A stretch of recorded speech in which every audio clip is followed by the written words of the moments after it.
Estamos aqui para dar continuidade à nossa teoria dos erros. Nós já vimos que a ideia associada ao erro é muito simples. Eu tenho uma medida, tá?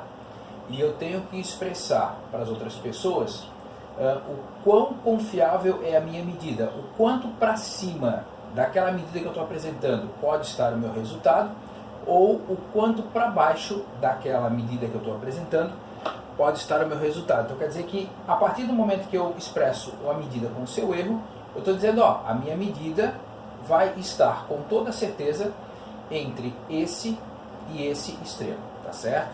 Então isso é o que você precisa tomar cuidado ao fazer uma medida. Nós já vimos que numa medida nós temos o que a gente chama de erro de escala. Esse erro de escala, ele está associado ao meu instrumento. Então, quanto melhor for o instrumento de medida que eu estou usando, mais precisa vai ser a minha medida. Nós já vimos que no erro, nós também temos o erro sistemático. Bom, o erro sistemático é quando alguma influência externa está afetando as minhas medidas, tá? Quando alguma coisa está afetando as minhas medidas, aí eu vou lá, elimino aquela situação e eu percebo que aquilo ali agora já não me incomoda mais, já não faz sentido ter o meu erro. Tá? Só para lembrar, o erro sistemático, por exemplo, ele está associado você vai usar uma balança e a balança não está nivelada. Você está fazendo uma medida que é muito sensível ao vento, mas estou numa região onde tem muito vento. Tá? Então coisas desse tipo é que eu preciso aprender a levar em consideração.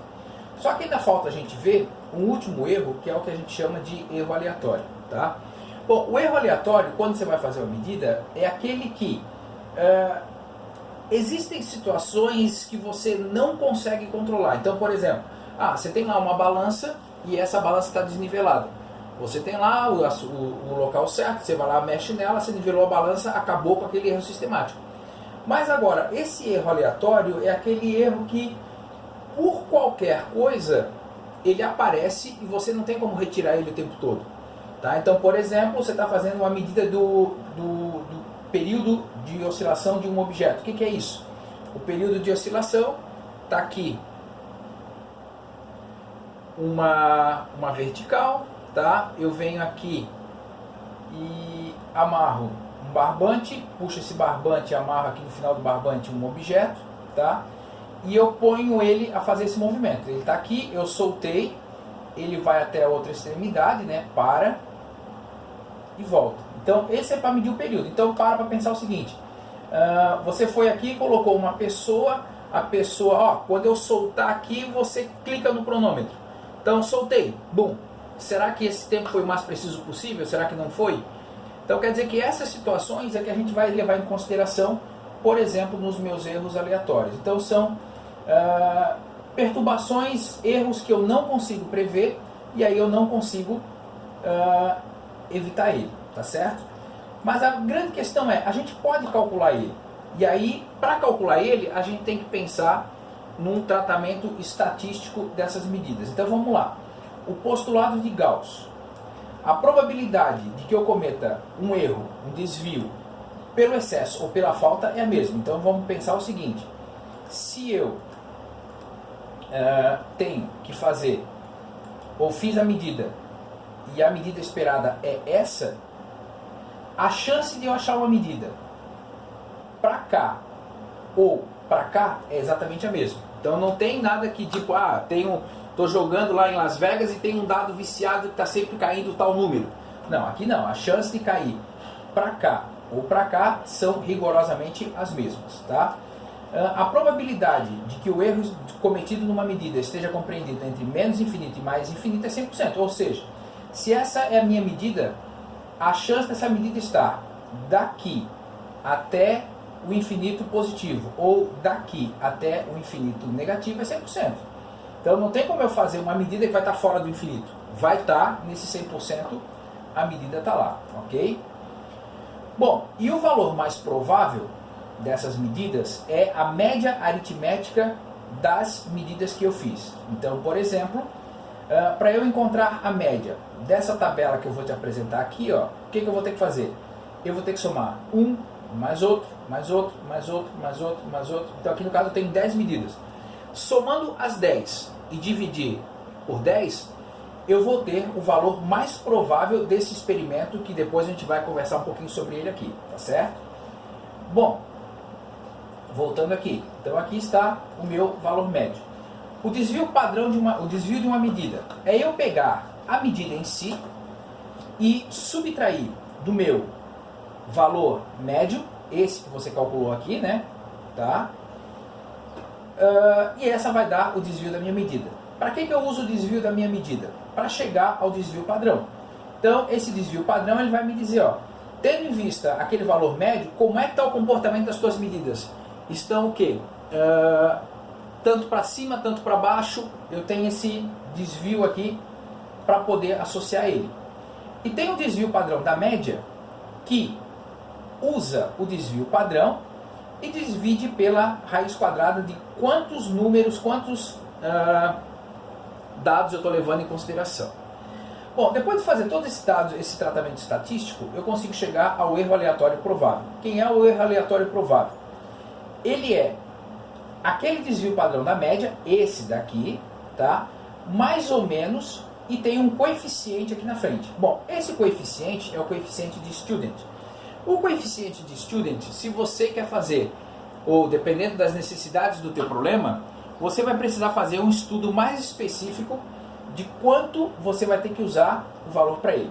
Nesse primeiro momento aqui, a gente quer maximizar. Então, para maximizar, eu vou adotar aqui o valor 1. Então, dessa forma, eu posso concluir que o erro aleatório provável, ele é o desvio padrão da média, ok?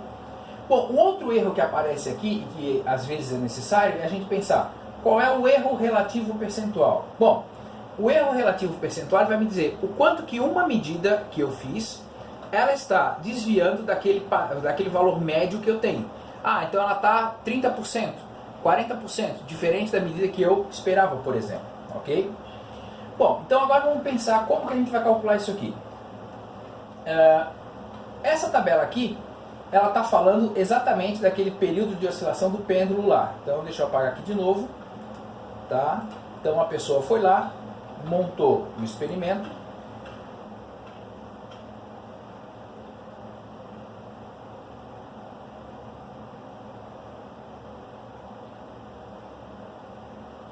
E soltou aqui a esferinha. Então a esfera vai daqui, vai até lá, para e volta, certo? Bom, ela fez isso e mediu uma vez, 2, 3, 4, 5, 6, 7, 8, 9. Ela fez 10 medidas. Perceba que essas 10 medidas, você tem aqui 1.326, 1.338 e etc. E tal. Por exemplo, aqui já repetiu o valor, tá? Mas praticamente depois não repetiu mais nenhum valor, ok? Bom, então qual é o valor mais provável da medida? O valor mais provável da medida deu 1,3250. Opa, mas aqui eu tenho 4 algarismos significativos e agora eu tenho 5. Aí tem coisas que a calculadora não vai fazer por você. Então, a calculadora, o que você fez lá? Ah, eu tenho que calcular o meu x médio. Bom, eu vou ter que somar o x1 mais o x2, Ali no caso são 10 medidas, então eu vou calcular o x10 e vou dividir por 10, que é a quantidade de medidas que eu fiz. Quando você fez a soma, você encontrou lá 13, deixa eu só pegar aqui quanto que vai dar, 13,250 sobre 10. Bom, como é que eu fiz essa soma? Eu fiz essa soma da seguinte maneira, olha lá a teoria dos algarismos significativos. 1,326, 1,314, tá? Quando você somou isso aqui, deu 0, 5, 2, 3, 1. Bom, a minha dúvida estava aqui, aqui e continua aqui. Então quer dizer que quando eu fiz a soma, eu ganhei um algarismo significativo a mais. Tá? Esse cara aqui, ele é uma constante. Na hora que eu vou fazer a minha divisão, tá? Essa constante, não importa quantos significativos ela tenha, mas eu vou levar em consideração apenas esse número aqui de cima. Então, quantos significativos eu tenho? 5. Então quer dizer que a minha resposta aqui vai continuar com 5 significativos. Então, quer dizer, 1,3250. Então, você tem que tomar cuidado que esses detalhes a calculadora não faz por você, você precisa pensar. Bom, desvio padrão. Bom, a rigor, você teria que ir lá, aplicar todas essas fórmulas aqui, ok? Para poder encontrar. Você tem que encontrar o desvio de cada medida, fazer tudo isso aqui. Bom, aí vamos à notícia boa. A notícia boa é que você vai usar a calculadora, tá? Isso aqui nós pegamos lá da Universidade Federal de Santa Catarina, do Laboratório de Física Experimental, tá? E ele te diz como fazer isso. Então você vai lá, para limpar a memória, para ter certeza que não tem nada, Shift CLR3. Bom, isso aqui você vai usar para essa calculadora específica aqui, a FX82MS da Casio, tá? Se você não tem essa calculadora específica, você vai ter que achar o manual e ver como usar isso na sua calculadora, ok? Aí você vai entrar no modo estatístico, Mode 2, e aí você vai entrar com os dados. Então aqui no caso você tem 1.14, 1.25, 1.17. Esses erros de medida, esses erros que estão associados aqui, você não tem como entrar na calculadora. Então você vai botar lá 1.14 M+. Bom, entrou com o primeiro dado. 1.25 M+, entrou com o segundo dado. Bom, pensando nessa minha tabela, você vai colocar lá 1.326 M+, N1. 1.338 M+, N2, até chegar no N10, ok? Bom, feito isso, eu quero calcular o valor médio. Bom, então você vai lá apertar Shift SVAR 1, te deu o valor médio. Quero calcular o desvio padrão. Shift SVAR 3, desvio padrão, tá? Tem que calcular o desvio padrão da média. Isso aquela calculadora da Casio não faz. Então o que você vai ter que fazer? Você vai ter que pegar esse valor aqui, o desvio padrão, e dividir no caso pela raiz quadrada de 10. E aí você vai encontrar, voltando aqui, esse valor aqui, tá? Bom, para eu poder encontrar o erro aleatório provável, tá? Eu já tenho o desvio padrão da média, então simplesmente eu vou arredondar. Então aqui, como é dado estatístico, eu vou arredondar usando aqueles critérios. Acima de 5 para mais, abaixo de 5 para menos, e se for 5 para o número par. Então aqui, erro só pode ter um significativo, então eu vou ter que parar minha conta aqui, tá? Então no caso ficou, como aqui é 28, né? Então vai ficar 0,03, perfeito? Então, dessa forma eu consigo chegar a todos esses valores aqui, tá ok? Bom, após encontrar os erros, então se eu tenho um erro de escala e se eu tenho um erro aleatório, eu tenho que somar eles. Quando eu vou somar eles, eu só posso ter um significativo, tá? Então, por exemplo, deixa eu apagar aqui, o meu erro de escala ficou lá em 0,001 mais, erro de escala, perdão, e o meu erro aleatório ficou lá em 0,03.